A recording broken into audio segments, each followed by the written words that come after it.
Balakrishna bullet speed NBK 111 sets పై ఉండగానే మరో 2 సినిమాలు ఊహించని దర్శకులతో ఓకే చెప్పిన బాలయ్య. నందమూరి బాలకృష్ణ ప్రస్తుతం ఫుల్ స్వింగ్ లో ఉన్నారు.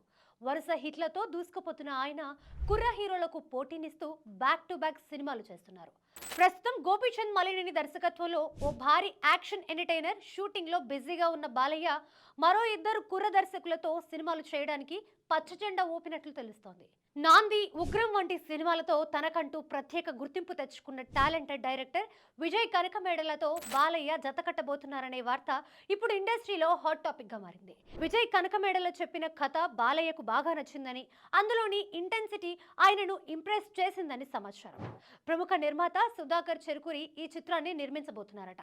విజయ్ చెప్పిన పాయింట్ చాలా డిఫరెంట్ గా ఉండడంతో బాలకృష్ణ వెంటనే ఓకే చెప్పేశారట. తక్కువ సమయంలోనే షూటింగ్ పూర్తి చేసేలా ఈ ప్రాజెక్ట్ ని ప్లాన్ చేస్తున్నట్టు ఇండస్ట్రీ వర్గాల్లో టాక్. నిజానికి విజయ్ కనకమేడల సినిమాలంటే అందులో సామాజిక అంశాలతో పాటు గ్రిప్పింగ్ నరేషన్ ఉంటుంది. నాంది సినిమాలో న్యాయ వ్యవస్థలోని లోపాలను చూపించి మెప్పించిన ఆయన బాలయ్య కోసం ఒక పవర్ఫుల్ పొలిటికల్ లేదా ఇన్వెస్టిగేటివ్ థ్రిల్లర్ ను సిద్ధం చేశారని గుసగుసలు వినిపిస్తున్నాయి. ఇక బాలయ్య ప్రస్తుతం చేస్తున్న Gopichand Malineni cinema Mumbai under world నేపథ్యంలో ఉంటుంది. ఇందులో నయనతార హీరోయిన్ గా నటిస్తుండగా తమన్ సంగీతం అందిస్తున్నారు. ఈ ఏడాది దసరా లేదా దీపావళి కానుకగా ఈ చిత్రాన్ని విడుదల చేసే అవకాశం ఉంది. ఈ ప్రాజెక్టు పూర్తి కాగానే విజయ్ కనకమేడల సినిమా సెట్స్ మీదకి వెళ్లే అవకాశం ఉంది. ఈ నయా క్రేజీ ప్రాజెక్టుకు సంబంధించిన అధికార ప్రకటన త్వరలోనే వచ్చే ఛాన్స్ ఉంది.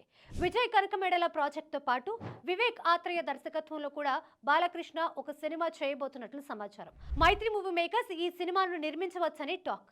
సాధారణ కమర్షియల్ ఫార్మేట్ కు భిన్నంగా ఉండే కథలను ఎంచుకోవాలని బాలయ్య నిర్ణయించుకున్నట్లు కనిపిస్తోంది. అందుకే వైవిధ్యమైన దర్శకులతో పనిచేసేందుకు ఆయన మొగ్గు చూపుతున్నారు. మొత్తానికి బాలయ్య తన సినిమాల వేగాన్ని పెంచడమే కాకుండా కథల ఎంపికలో కూడా కొత్తదనాన్ని చూపిస్తూ అభిమానులను అలరించేందుకు సిద్ధమవుతున్నారు.